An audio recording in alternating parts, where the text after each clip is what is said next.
तो दोस्तों, कैसे हैं आप? आई होप आप बढ़िया होंगे, अच्छे होंगे, आप पढ़ाई बढ़िया चल रही होगी। दोस्तों, हम लोग आज पढ़ेंगे क्लास 12 के फिजिक्स का पहला चैप्टर। क्या है? आवेश एवं वैद्युत क्षेत्र है। ये क्लास 12 का पहला चैप्टर है। ठीक, इसमें जो मेन कॉन्सेप्ट है, कूलाम के नियम आप लोग जानते होंगे, और तीव्रता, ये सब यही से हैं इसमें। तो आइए हम इसको बेसिक से एकदम शुरू समझते हैं। आखिर क्या होता है? आवेश एवं वैद्युत क्षेत्र होता है। सबसे पहले आवेश पता क्या होता है? अगर जनरली हम बोले तो जो विद्युत होती है, जो बिजली होती है, एक यहाँ पर छोटा सा सबको कंफ्यूजन रहता है। क्या? विद्युत और वैद्युत क्षेत्र, यह और ये क्या होता है? ठीक दोस्तों, अगर आप नाम सुनेंगे इसका, चुंबक का। ठीक, चुंबक द्वारा बनाए गए क्षेत्र को क्या कहते हैं? चुंबक द्वारा बनाए गए क्षेत्र क्या कहते हैं? चुंबकीय क्षेत्र कहते हैं। जैसे चुंबक के द्वारा बनाए गए क्षेत्र को चुंबकीय क्षेत्र कहते हैं, उसी प्रकार विद्युत के द्वारा उसके द्वारा बनाए गए क्षेत्र को बोलते हैं वैद्युत क्षेत्र बोलते हैं। ठीक, इसका एक क्षेत्र है, इसका एक क्षेत्र है, ये अलग है।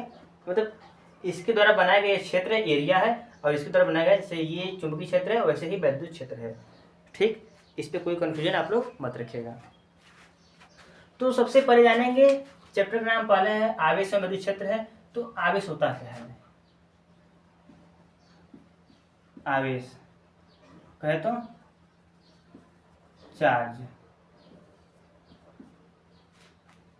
चार्ज क्या आता है?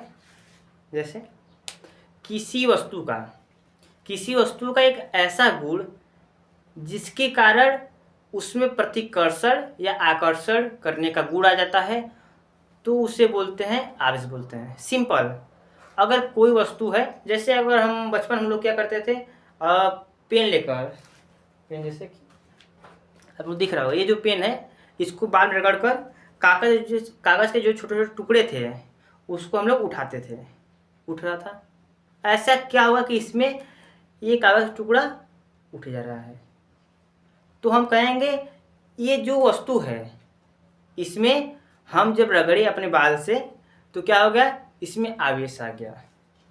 आवेश का अर्थ क्या होता है? या तो इसमें प्रतिकर्षण का गुण आया होगा, या तो आकर्षण गुण आया है। दोनों में कोई एक गुण आया है। इसमें क्या आया है? आकर्षण गुण आया है। इसी को बोलते हैं आवेश बोलते हैं। समझ में दोस्तों? तो क्या बोलेंगे? किसी वस्तु का वह गुण जिसके कारण उसमें अन्य वस्तुओं को आकर्षित एवं प्रतिकर्षित करने का गुण आ जाता है, तो उसे हम आवेश कहते हैं। या तो हम और बोल सकते हैं कि किसी वस्तु का ऐसा गुण जिसके कारण किसी और वस्तु में आवेश विद्युतमय हो जाए। विद्युतमय मतलब है उस पर कोई आवेश चार्ज आ जाए, धन या तो ऋण कोई आवेश आ जाए। ठीक दोस्तों, इतना हम नहीं समझेंगे, तो उससे हम सिंपल डिफिनेशन को समझेंगे। क्या है? इसको लिख लेते हैं डिफिनेशन को हम।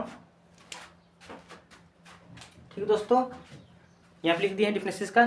क्या बोला है? आवेश क्या होता है? किसी वस्तु का वह गुण जिसके कारण उसमें अन्य वस्तुओं को आकर्षित या प्रतिकर्षित करने का गुण आ जाता है, आवेश कहलाता है। ठीक दोस्तों, समझ आ गया? आवेश क्या होता है? ऐसा गुण जिसके कारण वह दूसरी वस्तु को या तो आकर्षित कर लेगा, या तो अपनी तरफ खींच लेगा, या तो अपने से दूर करेगा, ये आवेश कहलाता है। ठीक, तो आवेश हम लोग बचपन से पढ़ते आ रहे हैं। आवेश कितने होते हैं? 3 होते हैं। आप लोग तो 2 सुने होंगे, लेकिन 3। ऋण आवेश, धन आवेश, एक आता है जो कि न ऋण होता है न कि धन होता है, जिसपे कि न्यूट्रॉन और प्रोटॉन की दोनों संख्या बराबर, तो इसे बोलते हैं उदासीन बोलते हैं। ठीक दोस्तों, तो अगर जाने, अगर कोई वस्तु है, तो ये वस्तु किससे बना होगा? अणु से बना होगा, जाहिर सी बात है। अब अणु किससे बना होगा? परमाणु से बना होगा। तो परमाणु किससे बना होगा? परमाणु बने होंगे इलेक्ट्रॉन, प्रोटॉन और न्यूट्रॉन। किससे? Electron, proton, neutron. क्या इलेक्ट्रॉन प्रोटॉन न्यूट्रॉन किससे बने होंगे? हाँ, बने होते हैं। किससे बने होते हैं? क्वार्क। आप लोग नहीं नाम सुने होंगे अभी तक, लेकिन जो इलेक्ट्रॉन प्रोटॉन न्यूट्रॉन है यह क्वार्क से बने होते हैं, जो कि जनरली क्वार्क दो टाइप के होते हैं, डाउन क्वार्क होते हैं, एक अप क्वार्क होते हैं। ठीक है दोस्तों, जो इलेक्ट्रॉन और प्रोटॉन न्यूट्रॉन जो बने होते हैं वह क्वार्क से बने होते हैं। क्वार्क होता क्या है? दो होते हैं। क्वार्क ये दो होते हैं, एक अप क्वार्क होते हैं, एक होते हैं डाउन क्वार्क। अप क्वार्क कौन से होते हैं और डाउन क्वार्क? देखिए दोस्तों, ये अप क्वार्क होते हैं या डाउन क्वार्क होते हैं। इन्हीं से मिलकर इलेक्ट्रॉन प्रोटॉन न्यूट्रॉन बने होते हैं। अब इसका स्ट्रक्चर देखेंगे, आखिर कैसे इलेक्ट्रॉन बने होते हैं, आखिर कितना अप क्वार्क होता है या कितना डाउन क्वार्क होता है जिससे मिलकर इलेक्ट्रॉन बनता है, प्रोटॉन बनता है, न्यूट्रॉन बनता है। हम ये भी जानेंगे आखिर न्यूट्रॉन पर क्यों उदासीन ही होता है, उस पर कोई चार्ज क्यों नहीं होता है, उसका जो कॉन्सेप्ट आता है क्वार्क्स आता है। इन्हीं का रोल होता है जिसके कारण कि इस पे कोई चार्ज नहीं होता है, इस पे माइनस का होता है, इस पे प्लस का होता है। यहाँ से आपका कॉन्सेप्ट एकदम क्लियर हो जाएगा, आखिर क्यों वहाँ पे धन ही होता है, क्यों वहाँ पर ऋण होता है, वहाँ पर आखिर शून्य क्यों होता है। ठीक दोस्तों, आइए उसका पहले हम स्ट्रक्चर बना लेते हैं। उससे दोस्तों समझ लेते हैं जो आवेश होता है, आवेश का सही मात्रक क्या होता है? आवेश का सही मात्रक होता है कूलाम। और यहाँ पर दोस्तों याद रखिएगा, 1 माइक्रो कूलाम बराबर 10⁻⁻⁶ कूलाम होता है। इसका बहुत यूज होता है सवाल में, जब न्यूमेरिकल हम लोग सॉल्व करेंगे। इसका हमेशा जो क्वेश्चन दिया रहता है ना, वो हमेशा माइक्रो कूलाम में दिया रहता है, तो हमको सब चेंज करना पड़ता है। जैसे बोल देगा 5 माइक्रो कूलाम है, ये कितना हो जाएगा? 5 × 10⁻⁶ कूलाम हो जाएगा। इसको चेंज करके लगाना पड़ेगा। याद रखिएगा, इसका 1 माइक्रो कूलाम बराबर होता है 10⁻⁶ कूलाम। इसका सही मात्रक होता है कूलाम होता है।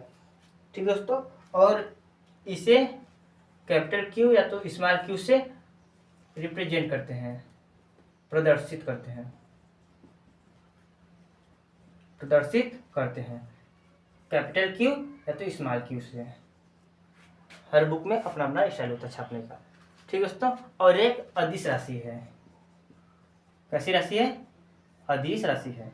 ठीक दोस्तों, आपको पता राशि दो होती है, एक सदिश होता है, एक अदिश होता है। यहाँ ध्यान दीजिएगा, अदिश और सदिश का बहुत बड़ा रोल होता है, इससे हम लोगों का बहुत न्यूमेरिकल आसान होता है, अदिश और सदिश से। ठीक, इसको समझेंगे आगे। क्लियर? आवेश क्या होता है? आवेश ये होता है इसका डिफिनेशन, यह इसका सही मात्रक होता है कूलाम। 1 माइक्रो कूलाम बराबर होता है 10⁻⁻⁶ कूलाम होता है। यह इसे कैपिटल क्यू या स्मॉल क्यू से प्रदर्शित करते हैं। यह एक अदिश राशि है, अदिश राशि है। आवेश क्लियर समझाएगा दोस्तों। आइए उसका स्ट्रक्चर देख लेते हैं। ठीक दोस्तों, बने स्ट्रक्चर देखिए, क्या बोले हैं कि जो परमाणु होता है यह क्वार्क्स में बनता है। क्वार्क होते हैं जनरली दो होते हैं, वैसे 6 टाइप होते हैं, लेकिन हम दोनों को जानना है। एक होता है डाउन क्वार्क होता है, एक अप क्वार्क होता है। तो जो हम बताएं कि जो इलेक्ट्रॉन प्रोटॉन न्यूट्रॉन होते हैं यह क्वार्क से बनते हैं। क्वार्क डिसाइड करता है किस पे धन रहेगा, किस पे ऋण रहेगा, किस पे उदासीन रहेगा। ठीक दोस्तों, जो इलेक्ट्रॉन होता है यह 3 डाउन क्वार्क बना होता है। कितने? 3 डाउन क्वार्क से मिलकर बना होता है। अब प्रोटॉन 2 अप क्वार्क से मिलकर बना होता है, एक डाउन क्वार्क से मिलकर बना होता है। और जो न्यूट्रॉन होता है यह एक अप क्वार्क से बना होता है और 2 डाउन क्वार्क से बना होता है। ठीक दोस्तों, अगर हम इलेक्ट्रॉन के सभी आवेश को अगर हम जोड़ें, इस पर कितना आएगा? बस ऋण आवेश आएगा। इसे जोड़ेंगे तब पर ऋण आवेश बचेगा। उसी तरह प्रोटॉन को अगर करोगे आप लोग, इस पे क्या बचेगा? धन आवेश बचेगा। कितना बचेगा? धन आवेश बचेगा इस पे आवेश। ठीक दोस्तों, धन आवेश बचेगा। अगर हम न्यूट्रॉन को अगर इनके आवेश से जोड़ें तो क्या बचेगा? हमको 0 बचेगा। जो हमारा क्यू रहेगा, क्यू आवेश क्या हमारा आएगा? 0 आएगा। ठीक दोस्तों, यही कारण होता है कि इस पे ऋण होता है, इस पे धन होता है, इस पे 0 होता है। इनके आवेश से जोड़ेंगे तो आपको 0 मिल जाएगा, इसको जोड़ेंगे तो आपको धन मिलेगा, बाकी 2 कट जाएंगे, आपको बस पॉजिटिव मिलेगा। यहाँ करेंगे तो आपका सब कट जाएंगे, बस एक ऋण बचेगा यहाँ पर। दोस्तों अगर आपसे बोले अगर कोई वस्तु है, अगर कोई वस्तु उदासीन अवस्था में बोले या तो समान अवस्था में, जो उसका मूल अवस्था है समान अवस्था में, तो उसका जो आवेश होता है ना, उसका कुल चार्ज जो होता है, नेट चार्ज होता है, वह जीरो होता है। ऐसा क्यों होता है? क्योंकि कोई वस्तु समान अवस्था में है या तो उदासीन अवस्था में है, तो उस पर जितने इलेक्ट्रॉन होंगे उतने प्रोटॉन होंगे, यानी इलेक्ट्रॉन की संख्या और प्रोटॉन की संख्या दोनों बराबर होंगी, तो जिससे हमारा Q आएगा वह जीरो आएगा, जीरो आएगा। ठीक, पढ़े होंगे आप लोग। तो इलेक्ट्रॉन और जो प्रोटॉन बराबर है तो हमारा दोनों कट जाएगा, तो आवेश कितना हमारा आ जाएगा? जीरो हो जाएगा। तो हम कह सकते हैं कि अगर कोई वस्तु है उदासीन अवस्था में है या तो समान अवस्था में है, अपने मूल अवस्था में है, तो उस पर कुल चार्ज नेट चार्ज कितना हो जाएगा? जीरो हो जाएगा। क्लियर? कोई समस्या? अगर आपको कहीं पर कोई दिक्कत है तो आप कर बेशक कमेंट करके पूछिएगा, हम उसका जवाब जरूर देंगे। और यहाँ पर दोस्तों लिखिए, ये एक फैराडे है, एक फैराडे बराबर 96,500 कूलाम, 96,500 कूलाम, यह सबसे बड़ा मात्रक होता है आवेश का। ऐसे पता करते हैं कि अगर कोई वस्तु समान अवस्था में तो उसका आवेश जीरो होगा। ठीक, एग्जाम्पल लेते छोटा से, एक एग्जाम्पल छोटा सा लेते हैं। ठीक, मान लेते हैं कोई एक एग्जाम्पल लेते हैं, सोडियम ले लिए हम। सोडियम कितना होता है इसका? 11 होता है। ठीक, तो इस पे 11 प्रोटॉन भी होंगे और 11 इलेक्ट्रॉन भी होंगे। जितने प्रोटॉन भी होंगे उतने इलेक्ट्रॉन भी होंगे। तो इनका आवेश कितना होगा? 11 इसका आवेश होगा, इसका भी 11 आवेश होगा। बस क्या होता है, इसका धन में होता है और इसका ऋण होता है, आवेश उतना होंगे। ठीक, जब इनको आवेश पर हम जोड़ें क्यों, कितना आ जाएगा हमारा? जीरो जाएगा ना। जितना धन उतना ऋण भी है, क्योंकि अगर सोडियम है इस पर 11 प्रोटॉन होते हैं और 11 न्यूट्रॉन भी होते हैं, इसके बराबर होता है ना परमाणु संख्या के। जितना प्रोटॉन उतना इलेक्ट्रॉन, तो इसका आवेश कितना हो जाएगा? प्लस में आ जाएगा, इसका आ जाएगा माइनस में जाएगा। जब इसका क्यों निकालेंगे, टोटल निकालेंगे, कितना आ जाएगा आपका? शून्य आ जाएगा। समान अवस्था में है, शून्य आ जाएगा। अगर इसी में से कोई एक आवेश निकाल दे, या तो एक कोई इलेक्ट्रॉन दे दे या तो एक इलेक्ट्रॉन निकाल ले, जब एक इलेक्ट्रॉन निकालेंगे क्या बचेगा? एक इलेक्ट्रॉन जब निकालेंगे क्या बचेगा?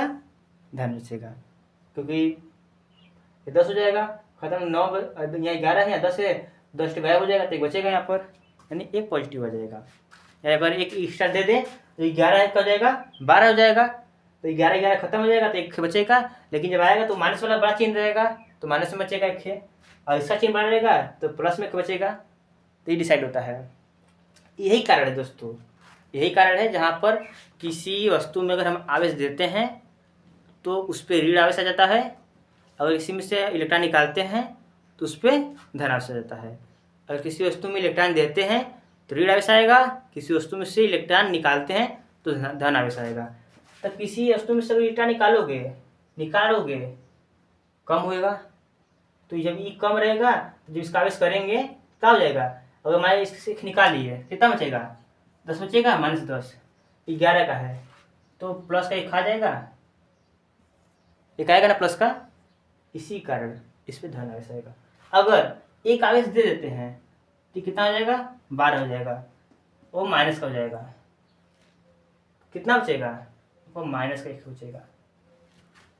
ठीक दोस्तों, यही कारण है। अगर दोनों समान अवस्था में तो जीरो रहेगा। ये कैसा है?